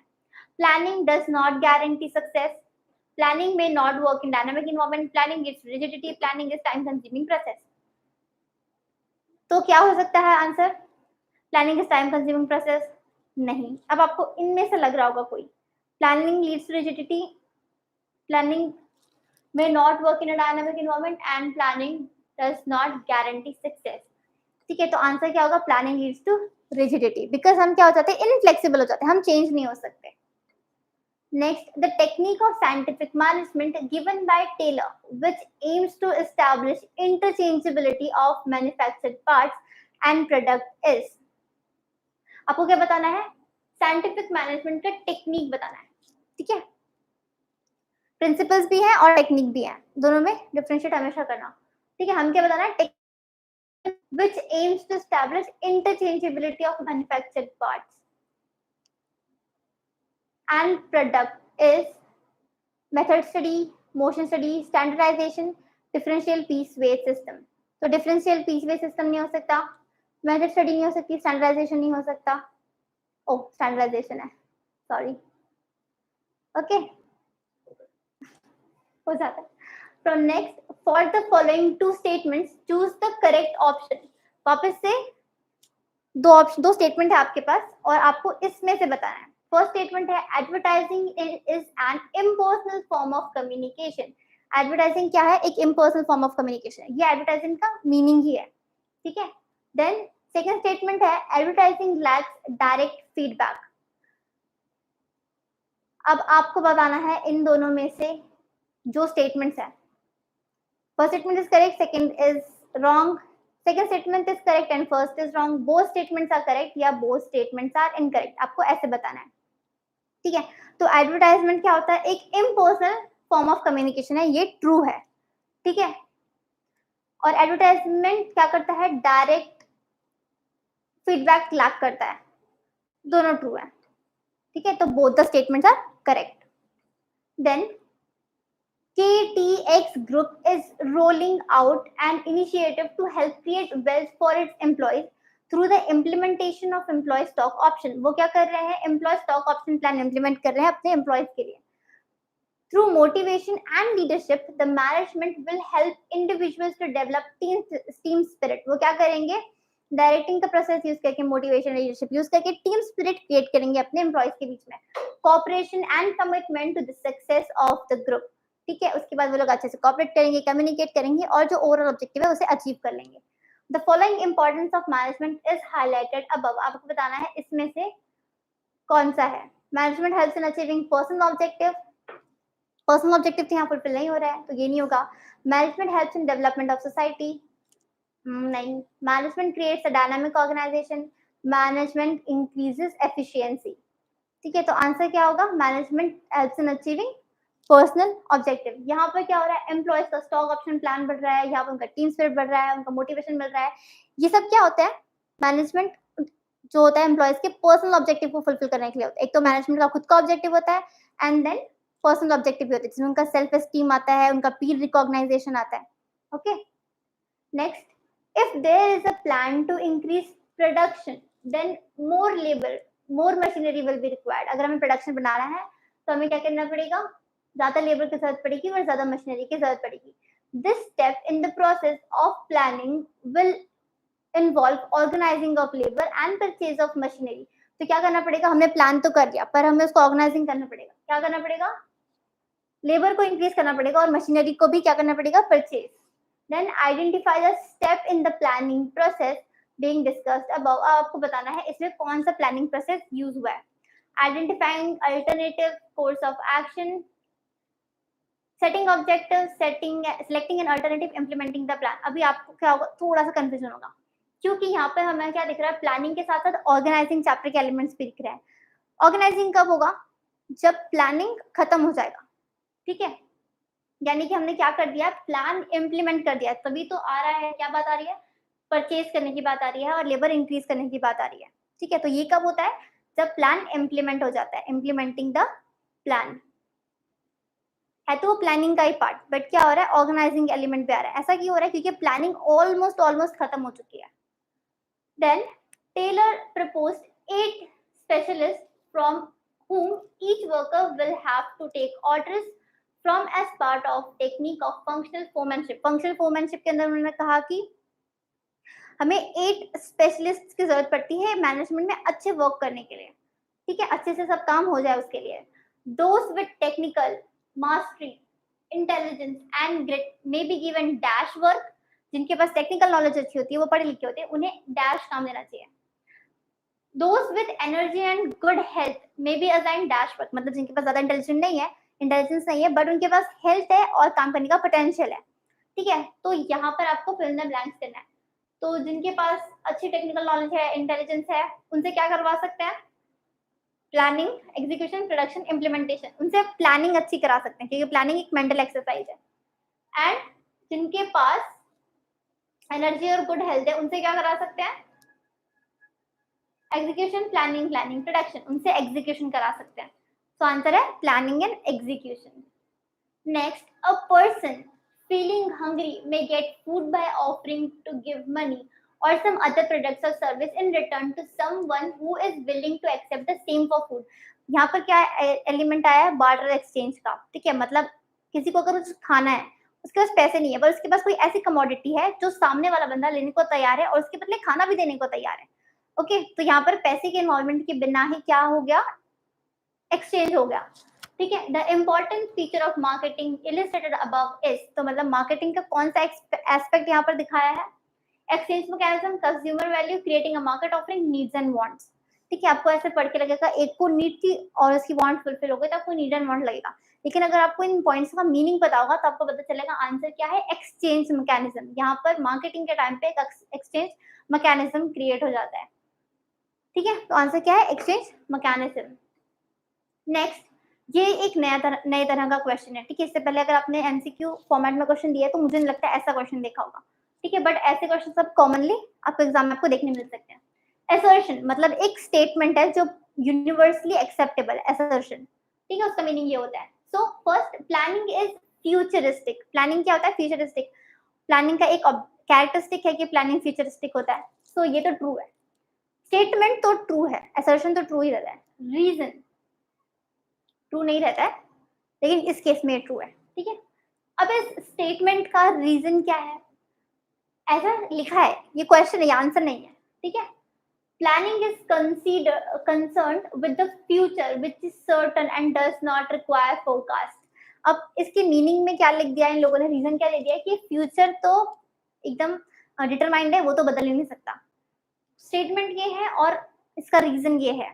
स्टेटमेंट से हमें समझ में आता है, असर्शन तो सही है लेकिन स्टेटमेंट उसका जो रीजन दिया है वो गलत है। ठीक है, तो both A and R is correct, मतलब assertion and reason are correct. A is correct and R is incorrect. Both A and R are correct and R is the correct explanation of R. हमें तो पता है A right है और R wrong है, so A is correct and R is incorrect हमारा answer है। बाकी आगे पढ़ने की जरूरत नहीं है। ठीक है, क्या टाइम वेस्ट करना। नेक्स्ट, सेक्शन सी स्टार्ट हो गया है। ठीक है, अब सेक्शन सी में जैसे इंग्लिश में आता था ना, पैराग्राफ आता है, फिर पैराग्राफ के बेसिस पे कुछ क्वेश्चन आते हैं, आपको पैराग्राफ देख के आंसर करना होता है। सेम यहाँ पर भी सेम अप्रोच होता है। ठीक है, ये बड़ा सा क्वेश्चन है, आपको इसे पढ़ना है और उसके बाद आपको क्या करना है, आगे आने वाले क्वेश्चन को इसके बेसिस पे टिक करना है। ठीक है, क्वेश्चन नंबर 49 से 54 तक इस पैराग्राफ पे बेस्ड होगा। ठीक है, read the following text and answer question 49 to 54 on the basis of the same. Sarathi, the name has been, अच्छे से पढ़ना है। ठीक है, ऐसा मत पढ़ना कि आप एक बार पढ़े और वापस इंग्लिश के जैसे ऊपर आके देख रहे हैं, ऐसा नहीं। ठीक है, एक ही बार में पढ़ लो ताकि सारे आंसर फटाफट दे सको। तो Sarathi, the name has been associated with the manufacturing and sale of fashion products since 1960। 1960 से ये एक फैशन प्रोडक्ट का ब्रांड रहा है। ठीक है, सारथी। When Kapil Sarathi open his first retail fashion clothing outlet in Ahmedabad, कहाँ से स्टार्ट किया उन्होंने, अहमदाबाद से। ठीक है, वहां से उन्होंने स्टार्ट किया, सबसे पहले रिटेल शॉप खोली, बाद में उसको पूरा सा अपना इंडस्ट्री कर लिया। Then Sarathi cosmetics was incorporated in India in 1940। उन्होंने उससे पहले सारथी कॉस्मेटिक्स क्या था, इनकॉर्पोरेटेड था, मतलब एग्जिस्ट करता था। And became a member of S&M family of companies in 1959. Sarthi Perfumes began operations in Gujarat in an existing administrative S&M facility in 1985. मतलब क्या हो रहा है, डाइवर्सिटी बढ़ती जा रही है। ठीक है, an important difference between S&M and most other companies is that instead of operating as one large corporation, it operates as 180 smaller companies of each focused on a specific product and area. क्या किया इन लोगों ने, S&M company ने जब acquire किया है सारथी company को, ठीक है, तो उन्होंने ऐसा नहीं किया कि उसको अपना नाम में लगा दिया, मतलब सारथी का नाम सर्च करके S&M कर दिया, ऐसा नहीं किया। उन्होंने सबको अपने individual already existing brand name से रिकॉग्नाइज होने की फ्रीडम दे दी, और क्या किया, बस उन सबके रेवेन्यू का वो प्रॉफिट लेंगे। ठीक है, सो परफ्यूम अलग है, कपड़े अलग है, ओके, और कॉस्मेटिक्स जो है वो अलग है, बट ये सब किसके अंडर है, S&M के अंदर है। Okay, and most other companies is that instead of operating as one large corporation, it operates as 180 smaller companies, each focus on a specific product and area, implying selective disposal of authority, recognizing that decision makers need for autonomy as decision making authority is pushed down in the chain of command. It enables the company to maintain short lines of communication, मतलब ऐसा नहीं decision लेने का हक है। ठीक है, short line of communication with customers and employees and accelerate the development of the talent. तो टैलेंट को डेवलप करने का एक अच्छा खासा उन्हें क्या मिला है, चांस मिल गया है इसके थ्रू, जो कंपनी ने अपना इस्तेमाल किया है। ठीक है, अभी क्या आपने समझ लिया? आगे बढ़ते हैं, क्वेश्चंस देखते हैं अब। Identify the philosophy that is being followed by S&M through which is it is dividing the decision making responsibility among hierarchical levels। ठीक है, अलग अलग लेवल पे अलग अलग सबको क्या है, थोड़े थोड़े पावर दे दिए हैं। ठीक है, सो डेलीगेशन है, डिसेंट्रलाइजेशन है, डिवीजन ऑफ वर्क है, या स्पैन ऑफ मैनेजमेंट है। मैंने आपको एक्सप्लेन करते वक्त ही बताया कि ये लोग क्या कर रहे हैं, डिसेंट्रलाइज कर रहे हैं। ठीक है, जब वो डिसेंट्रलाइज कर रहे हैं तभी तो क्या हो रहा है, जो चेन ऑफ कमांड है वो शॉर्ट हो गया है। ठीक है, अगर सेंट्रलाइज होता तो जब वो डिसेंट्रलाइज कर रहे हैं तभी तो क्या हो रहा है, जो चेन ऑफ कमांड है वो शॉर्ट हो गया है। ठीक है, अगर सेंट्रलाइज होता तो एक एक बात S&M तक पहुंची, तब जाके कंज्यूमर्स को रिप्लाई जाता। लेकिन उसको उन्होंने क्या कर दिया, उस बात को डिसेंट्रलाइज करके बेटर बना दिया है अंडरस्टैंडिंग के लिए। ठीक है, तो आंसर क्या होगा, डिसेंट्रलाइजेशन ऑफ अथॉरिटी। अब आपको डेलीगेशन भी लगेगा, डेलीगेशन क्या और डिसेंट्रलाइजेशन में फर्क है। ठीक है, डेलीगेशन जब कंपनी करती है, ठीक है, मैनेजर्स करते हैं, तो वो अपने रिस्पॉन्सिबिलिटी को थोड़ा सा डेलीगेट करता है। लेकिन जब डिसेंट्रलाइज होता है तो अथॉरिटी, खुद की अथॉरिटी एम्प्लॉयज के पास होती है, किसी की डेलीगेटेड अथॉरिटी नहीं होती है वो। ठीक है, देन अभी भी सेम पैराग्राफ के बेस पे क्वेश्चन चल रहा है। Why is there need to apply the philosophy being followed by S&M with caution? ठीक है, अब S&M जो है उन्होंने क्या किया है, जो अप्लाई किया है, जिस तरह की फिलोसफी, जो डिविजनल स्ट्रक्चर उन्होंने फॉलो किया है, ठीक है, उन्होंने फंक्शनल स्ट्रक्चर फॉलो नहीं किया, सभी प्रोडक्ट्स को एक साथ मिला नहीं दिया, सबको सेपरेट वर्क करने दिया, यानी कि डिविजन स्ट्रक्चर यूज किया है। ओके, तो अब आपको बताना है कि इसमें से कौन सा स्टेटमेंट ये शो करता है। As it can cause a delay in communication, as it can cause disintegration of the organization, as it can increase the workload of the top level management, as it can reduce the chances of growth of the firm। ठीक है, तो आपको division structure का disadvantage पता होना चाहिए। जब आपको डिविजन स्ट्रक्चर का डिसएडवांटेज पता होगा तो आपको पता चलेगा कि आंसर है बी वाला, as it can cause integration of the organization। अगर वो सब कुछ खिचड़ी करने की कोशिश की तो क्या होगा, वो टुकड़े टुकड़े में टूटी जाएगी, और क्या होगा, ओवरऑल प्रॉफिट जो मैनेजमेंट को होना चाहिए वो नहीं हो पाएगा। ठीक है, next, the application of the philosophy discussed above can foster a sense of competition among the departments, which in turn will help the firm in the following manner। अब आपको बताना है कि जो एप्लीकेशन वो कर रहे हैं, मतलब जो डिविजन स्ट्रक्चर वो लोग फॉलो कर रहे हैं, which in turn will help the firm in the following manner, तो उसके क्या एडवांटेज मिल जाएगी उन्हें, facilitate growth, better control, relief to top level management and quick decision making। Answer क्या होगा, बेस्ट facilitate growth। देखो जो उस पे एक बार आपको मैं ये दिखा देती हूँ, इसके अंदर लिखा था it enables the company to maintain a short line of communication।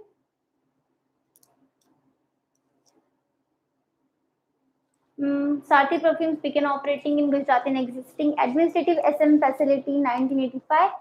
An important difference between, इसमें लिखा था एक जगह, प्रॉफिट कहाँ लिखा है इसमें,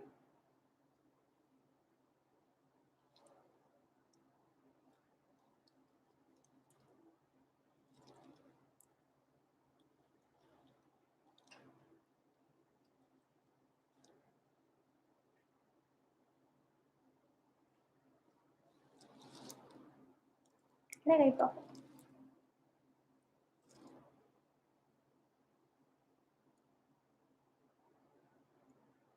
जाने तो।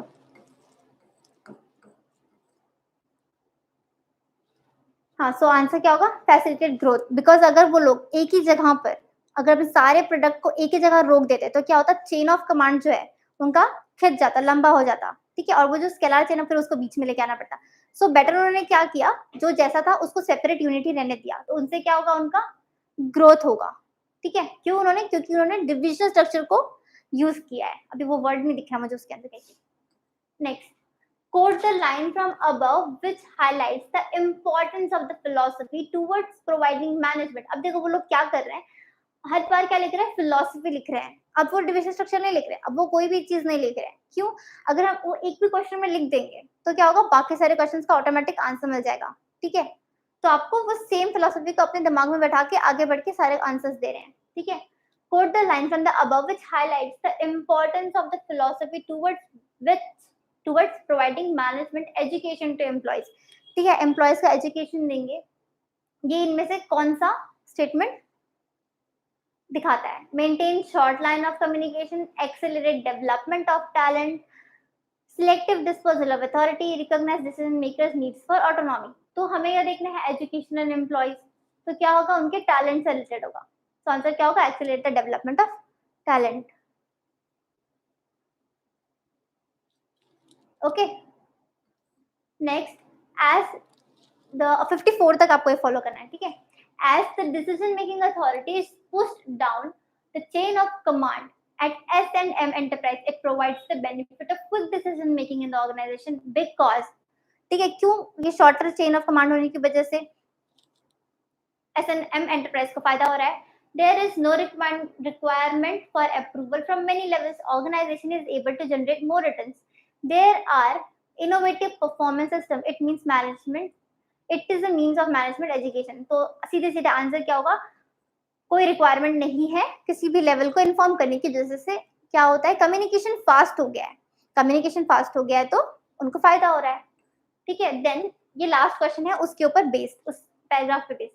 The philosophy being followed by S&M is not followed by most of the other companies. हमने ये स्टेटमेंट देखा कि S&M जिस तरह का फंक्शन कर रही है, बहुत सारी कंपनीज ऐसा नहीं करती, ठीक है। This tells us that philosophy is, तो जो फिलॉसफी है, ठीक है, अडॉप्ट करने की, ये क्या है? इस स्टेटमेंट से क्या पता चलता है? ये ऑप्शनल होती है, कंपलसरी होती है, limited to superior and is subordinate, merely done to lessen the burden of the manager. तो जिस कंपनी को चाहिए वो क्या करती है? यूज करती है, और जिस कंपनी को लगता है उन्हें S&M जैसे काम करने की जरूरत नहीं है तो वो अपने पर्टिकुलर हिसाब से काम करती है। ये क्या दिखाता है? कि मैनेजमेंट फिलॉसफीज ऑप्शनल होते हैं, ठीक है। जिसको यूज करना है करे, जिसको नहीं करना नहीं करे। जैसे 10th में आपको मैथ सॉल्व करना है, एडजस्ट से करो या मत करो, सैंपल पेपर से करना है करो या मत करो, ऑप्शन होता है, ठीक है। तो ये इसका आंसर क्या होगा? ऑप्शनल। करो या मत करो, ऑप्शन होता है, ठीक है। तो ये इसका आंसर क्या होगा? ऑप्शनल। ओके, नेक्स्ट, अब ये पैराग्राफ पे बेस्ड नहीं है, अब ये सेपरेट क्वेश्चन आएंगे, ठीक है। मोहम्मद कंजीवाल, अब बी कीपर क्या होता है? जो मधुमक्खियों को संभालते हैं, ठीक है, उनकी खेती करते हैं। So since April 2021 is now part of growing tribe of at least, keeper क्या होता है? जो मधुमक्खियों को संभालते हैं, ठीक है, उनकी खेती करते हैं। So since April 2021 is now part of growing tribe of at least 50 urban dwellers across Maharashtra, raising bees and harvesting honey in their balconies, rooftops and back gardens. ठीक है, as he had been focused on eating right, the thought of demonstrating honey bees to promote healthy consumption habit and seeing honey being cultivated right before his eyes was mesmerizing for him. ठीक है, उनको ये जो काम था करने में, पहले उनका बिजनेस था, बाद में उन्हें ये काम करने में बहुत अच्छा लगने लगा और ये एज ए सोशल एक्टिविटी वो करने लगे।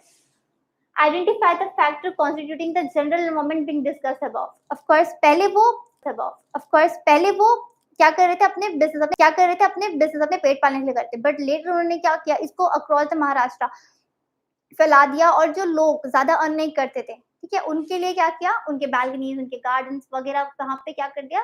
उनको सिखा दिया कैसे करते हैं। और ये करते हुए, और जब वो निकालते हैं हनी को, तो वो देख के उनको क्या होता है? बहुत अच्छा फील होता है, ठीक है। तो ये क्या है? एक सोशल एनवायरनमेंट है, ठीक है। अगर उन्हें वो अच्छा नहीं लग रहा होता ना, ये पॉइंट नहीं होता, तो वो हमारे लिए हमारा इकोनॉमिक एनवायरनमेंट हो जाता, ठीक है। Next, Zolo, a marketer of cars having 40% of the current market share of the country, aims at increasing the market share to 70%. तो अभी फिलहाल एट प्रेजेंट की कंट्री में कितना मार्केट शेयर है? 40% शेयर है, और उन्हें उसे इंक्रीज करना है 70% से। In next few years, for achieving this objective, the manager of the company specified the actions program covering various aspects.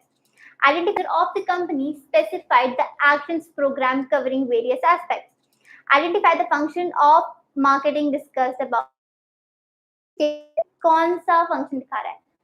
Customer support service, यानी कि जो कॉल पे हेल्प करते हैं, ठीक है, तो ये तो नहीं है। ठीक है, तो ये तो नहीं है। Then gathering, analyzing market information, product designing and development and marketing planning. अगर यहाँ पर वो मार्केट में इंफॉर्मेशन ढूंढ रहे होते हैं कि बाकी कंपनीज कैसे मार्केट शेयर है अचीव किया है, तो ये वाला पॉइंट होता है, पर ऐसा तो कुछ है नहीं, वो अभी प्लान कर रहे हैं, तो ये क्या होगा हमारा answer, marketing planning. Okay, carrying analysing information क्यों नहीं है और प्रोडक्ट डिजाइनिंग डेवलपमेंट क्यों नहीं, क्योंकि वो प्रोडक्ट अभी बना नहीं रहे, वो सिर्फ सोच रहे हैं कि उन्हें ये करना है, कैसे करना है अभी तक उन्होंने सोचा नहीं है।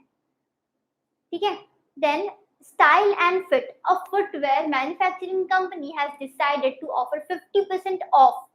ठीक है, ओ एफ नहीं है, ओ डबल एफ है, ऑफ मतलब जो छूट होती है, डिस्काउंट। ठीक है, 50% ऑफ उन्होंने क्या किया अपने प्रोडक्ट्स के ऊपर लगाया है, ऑफ उन्होंने क्या किया अपने प्रोडक्ट्स के ऊपर लगाया है, off on all its products due to the fall in demand for its products as more efficient substitutes have been introduced in the market। अब जिस तरह की वो प्रोडक्ट्स मैन्युफैक्चर करते थे, उनके बहुत सारे सब्स्टिट्यूट आ गए हैं, मतलब उनसे सस्ते और उनसे बेटर प्रोडक्ट्स मार्केट में अवेलेबल हो गए हैं, तो उनका प्रोडक्ट्स नहीं बिक रहे, उनका डिमांड कम है, इसलिए वो क्या कर रहे हैं, एटलीस्ट कॉस्ट रिवाइव करने के लिए उसको डिस्काउंट पे बेच रहे हैं। ठीक है, identify the pricing objective included bye the firm. अब उन्होंने प्राइस क्या कर दिया, कम कर दिया है, तो प्राइसिंग ऑब्जेक्टिव क्या है, made by the firm resort to discounting this product. अब जो उन्होंने प्रोडक्ट का डिस्काउंट किया, उसका क्या रीजन है, क्यों प्राइस कम हुआ, बिना ऑप्शंस देखे भी आपको आंसर समझ में आ जाना चाहिए। क्यों हो रहा है, क्योंकि उन्हें नुकसान होगा। ठीक है, वो अभी क्या कर रहे हैं, मार्केट में सर्वाइव करने की कोशिश कर रहे हैं, वो ग्रोथ का नहीं सोच रहे, वो प्रॉफिट का नहीं सोच रहे। ठीक है, वो मार्केट शेयर लीडरशिप की भी नहीं सोच रहे, अभी तो उनका सर्वाइवल मुश्किल हो गया है। ठीक है, तो क्या होगा, ऑब्टेनिंग मार्केट शेयर लीडरशिप नहीं होगा, surviving in this competitive market हमारा आंसर है। ठीक है, next, a sanitizer manufacturing company wants to become a market leader. For this purpose, the manager follows an activity with certain logical steps. The first step suggested by him is to increase profits by at least 30% in the next quarter. मतलब next 4 months में at least उनका profit 30% increase हो जाना चाहिए। What will be the, क्योंकि उन्हें क्या बनना है, मार्केट लीडर बनना है। ठीक है, what will be the last step of the activity followed by the manager। अब आपको बता, अभी तो प्लानिंग है, प्लानिंग का फर्स्ट स्टेप नहीं बताना, प्लानिंग का लास्ट स्टेप बताना है, तो आपको प्लानिंग का प्रोसेस याद होना चाहिए। लास्ट क्या होता है, follow up action, implementing the plan के बाद फॉलो अप एक्शन होता है, तो आंसर क्या होगा, फॉलो अप एक्शन। ठीक है, इस वापस अगेन आपको प्रोसेस नहीं याद होंगे तो आप इसका आंसर नहीं कर पाओगे। ठीक है, then in Shaleen Private Limited, there is one head Shaleen who had 2 lines of authority under her। जो Shaleen है उसके अंदर 2 line of authority है। One line consists of Sara, Rajat, Abhishek, Ismail और Chiris। Another line of authority under Shaleen is Lata, Rupa, Geet, Hussain, Preet। एक minute, आपको ऐसे अगर नहीं समझ तो मैं बता देती हूँ। जो Shaleen है, दिख रहा है, जो शैलीन है, ठीक है, उसके अंदर, ठीक है, उसके अंदर 2 लाइन ऑफ अथॉरिटी है। ठीक है, इस तरह से यहाँ पर 2 लाइन ऑफ अथॉरिटी है। ठीक है, इस तरह से यहाँ पर कुछ लोग काम करते हैं, जैसे कि सारा, रजत, अभिषेक, इस्माइल। ठीक है, और इस तरफ कौन काम करता है, लता, रूपा, गीत एंड हुसैन और प्रीति जो भी है। ठीक है, इस तरह से इनकी 2 चेन ऑफ कमांड है। ठीक है, according to the principle of management given by Fiol, if Ismail has to communicate with Hussain, who is at the same level of authority, then illustrate the route he will have to transceive। तो आपको बताना है कि कौन से root से एक इंसान से दूसरे बात तक पहुंचेगी, दूसरे इंसान तक बात पहुंचेगी। अब हम नॉर्मल कम्युनिकेशन की बात नहीं कर रहे, ये बिजनेस ऑर्गेनाइजेशन है, तो आपको देखना पड़ेगा कि स्केलर चेन फॉलो करना है। ठीक है, तो सबसे पहले इस्माइल की बात हो रही है, अगर उसे हुसैन से बात करनी है तो वो क्या कर सकता है, अगर बहुत जरूरी है तो गैंग प्लैंक यूज कर सकता है, पर यहाँ पर वो नहीं करना है। ठीक है, हमें सिस्टमैटिक ऑर्डर में जाना है, इसमें तो सिस्टमैटिक ऑर्डर बताना है। तो पहले इसका मतलब इस्माइल, ये ARS, फिर शैलीन से बात, ये जो भी है लता, फिर RG, फिर H, ये एक लंबा सा प्रोसेस है, तो आपको यही नाम देखने हैं। इस्माइल के बाद अभिषेक, रजत, सारा, शैलीन, फिर लता, रूपा, गीत, हुसैन, ये वाला ऑप्शन राइट है। ठीक है, बस आपको पता होना चाहिए कि कहाँ से कहाँ तक कौन जा रहा है। ठीक है, डायरेक्ट वो लोग बात नहीं कर सकते, ऐसे ऊपर जाना पड़ेगा, फिर ऊपर से बात नीचे आएगी। सो कौन सा होगा, ये वाला, ठीक है, फर्स्ट वाला है। Next, according to the technique of scientific management differential piece wage system, ठीक है, डिफरेंशियल पीस वेट सिस्टम क्या कहता है, एफिशिएंट मैन्युफैक्चरर्स को, एफिशिएंट वर्कर्स को क्या करना चाहिए, ज्यादा वेज पे करना चाहिए, और इनएफिशिएंट वर्कर्स को कम वेज पे करना चाहिए। How much more will a worker marketing making 60 units earn as compare to worker making 49 unit. मतलब एक वर्कर ने, ये कैलकुलेशन वाला क्वेश्चन है, ठीक है, अब फाइनली एक लास्ट क्वेश्चन है जो कैलकुलेटिव है। सो एक वर्कर है, समझ लो ए, उसने 60 यूनिट्स बनाए हैं, ठीक है, वेयर बी है एक जिन्होंने 49 यूनिट्स ही बनाए हैं, ठीक है। If the standard output per day is 50, standard output मतलब एटलीस्ट उन लोगों को 50 तो बनाना था, and those who make standard output or more than standard get 75 rupees. मतलब इनके 60 को उनको 75 रुपीज पर यूनिट मिलेंगे, वेयर जो बिलो बनाएंगे, जो कम करेंगे, उन्हें 65 ही मिलेंगे, ठीक है। तो इन्हें 65 मिलेगा और इन्हें 75। तो अब आपको क्या करना पड़ेगा, दोनों को इनटू करना है, और इनटू करने के बाद जो आंसर आएगा उसको माइनस करना है।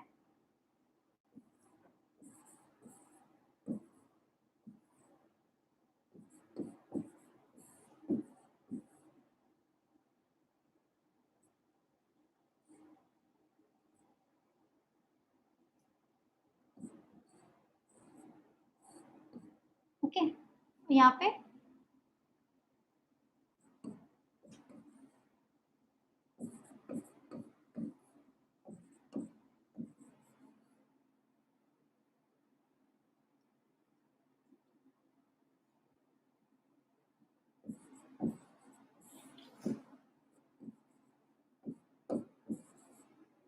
सो बस ये जो आंसर है इसको 4500 से माइनस करना है, फिर जो भी आंसर आएगा वो हमारा फाइनल आंसर होगा, ठीक है।